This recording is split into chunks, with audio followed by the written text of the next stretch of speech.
Scarlatti's Cat by Nathaniel Lachenmeyer. Illustrated by Carlyn Beccia.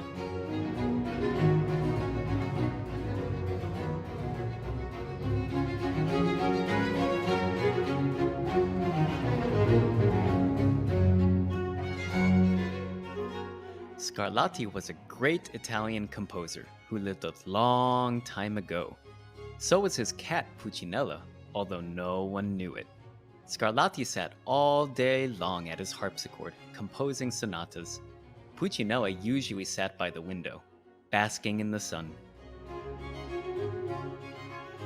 Pulcinella liked basking in the sun. She liked listening to Scarlatti play. But what she wanted to do more than anything was compose. When she closed her eyes, she heard beautiful music that was all her own.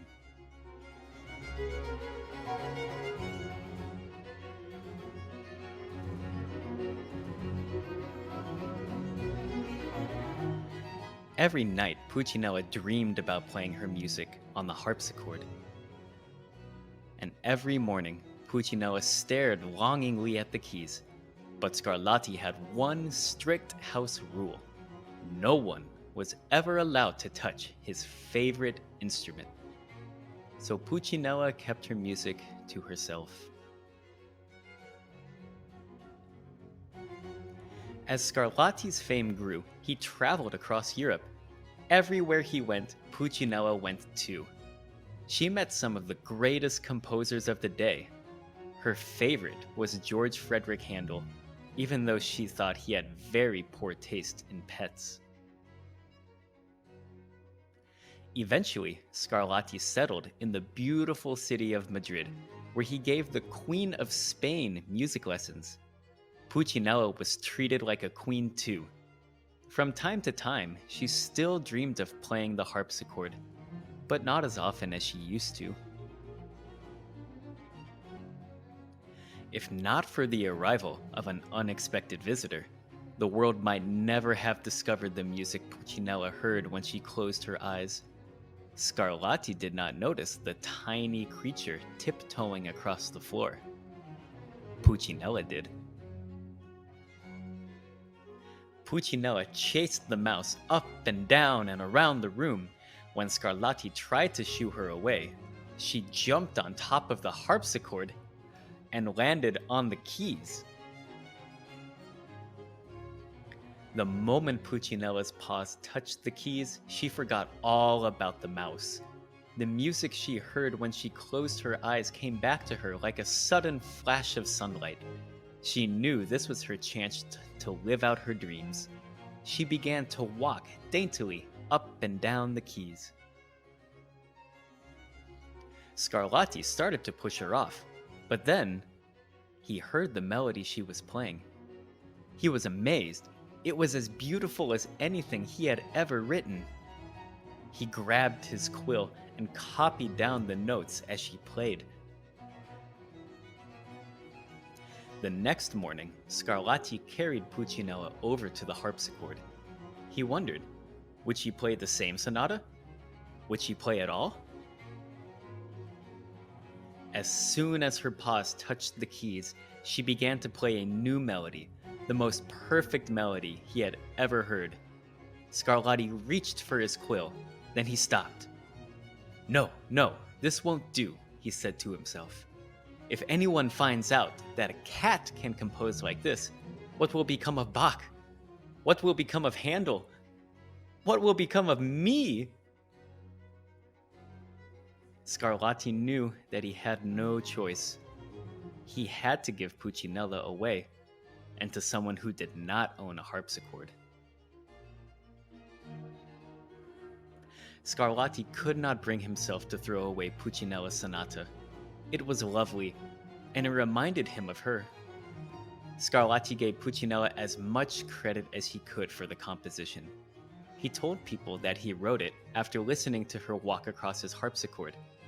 To this day, the sonata is known as the Cat's Fugue, in honor of Scarlatti's cat. History does not reveal what became of Pulcinella, but around this time, Louis Michel van Loo, the court painter of King Philip V of Spain, recorded in his diary that a friend gave him a cat as a present. Soon after this, he began to paint his greatest works.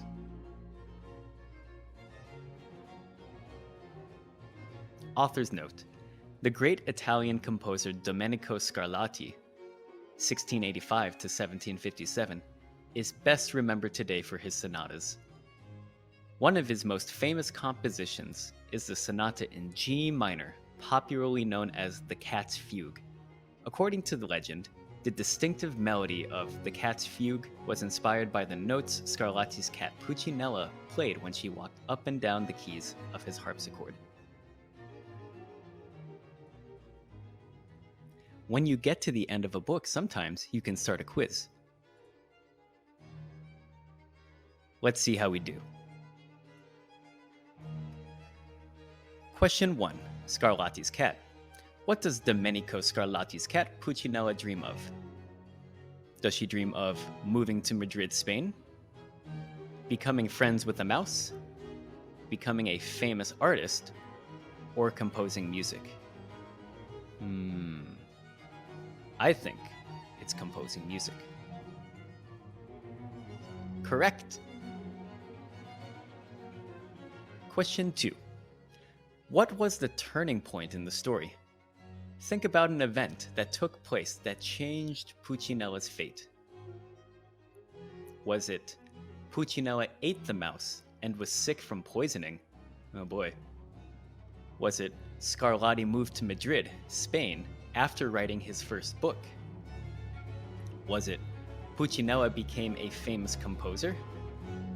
Or was it Pulcinella chased a mouse across the harpsichord, composing a melody? I think it's this one. Correct! Pulcinella chased a mouse across the harpsichord. And question 3. How did the story end for Pulcinella? Did Pulcinella and Scarlatti become best friends? Pulcinella continued to bask in the sun, singing songs about Pulcinella. Scarlatti became a well-renowned artist, or Pulcinella was given away to a famous artist, Louis Michel van Loo. I'm pretty sure it's this one. Pulcinella was given away. Correct! If you were paying really close attention, you might have noticed that the instrument that we saw on the first page of the book looks a little bit strange. It looks like a normal piano, except for one thing. Can you see what it is? Take a close look at the colors of the keys that we play with our fingers on the instrument. Notice how the black keys and the white keys look like they've been flipped.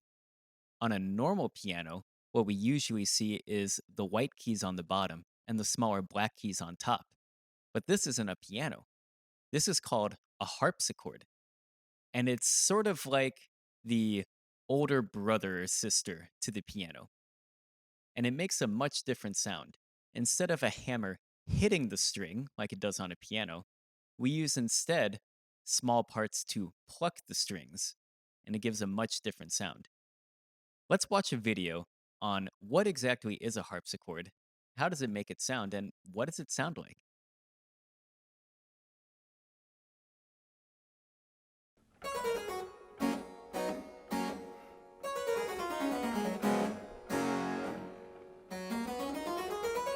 So this is a harpsichord. This is the big brother of the harpsichord family. It's got the, for want of a better word, grand piano shape. This has a very elegant double curve on it because this is a copy of a German instrument from 1710. So I've got 3 rows of jacks here. We've got 2 that are plucking parallel strings, and then we have these which pluck the much shorter strings, the 4-foot strings there.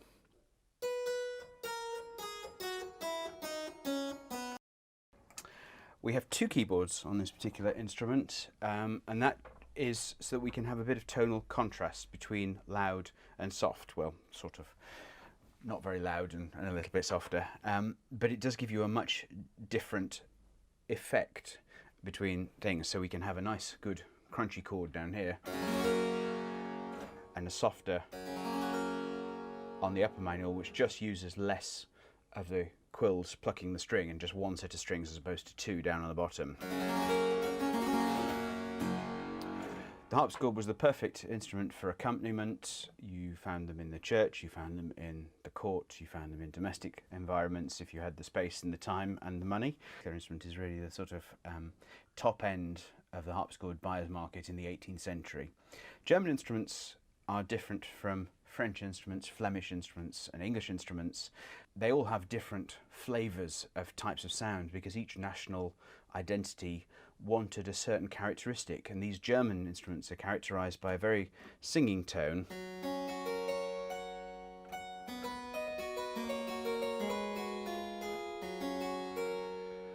Perfect for those beautiful lines in Bach.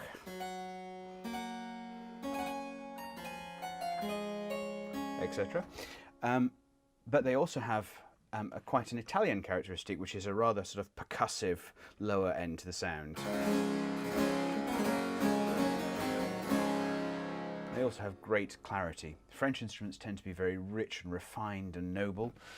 Flemish instruments, which were the ones that were regarded by most of Europe as the perfect all-round harpsichords, tend to have a nice mixture of all of these. But I've always been attracted to German harpsichords, which is why I've got two of them.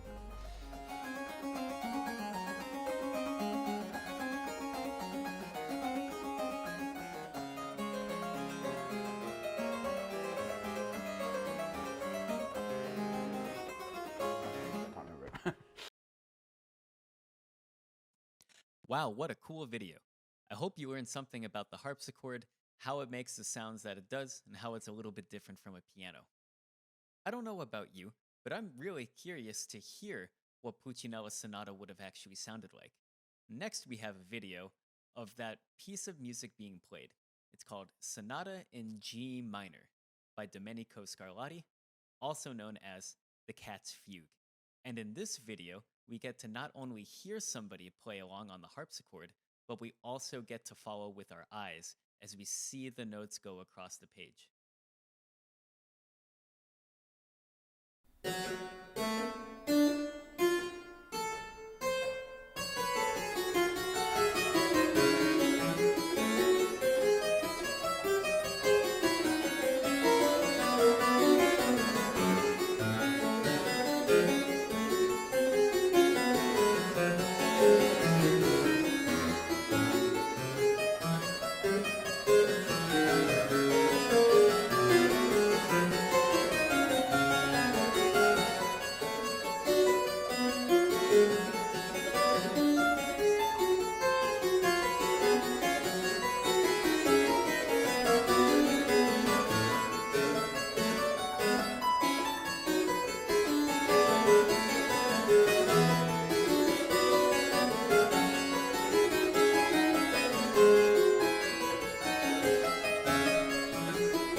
All right. This brings us to the end of this asynchronous video lesson. I hope you learned some new things about harpsichords and that you had a good time learning about Pulcinella and Domenico Scarlatti. This is Mr. Lasher signing off for now, and I can't wait to see you in our music Zooms. Have an amazing rest of your day, and we'll catch you later. Bye, AISB.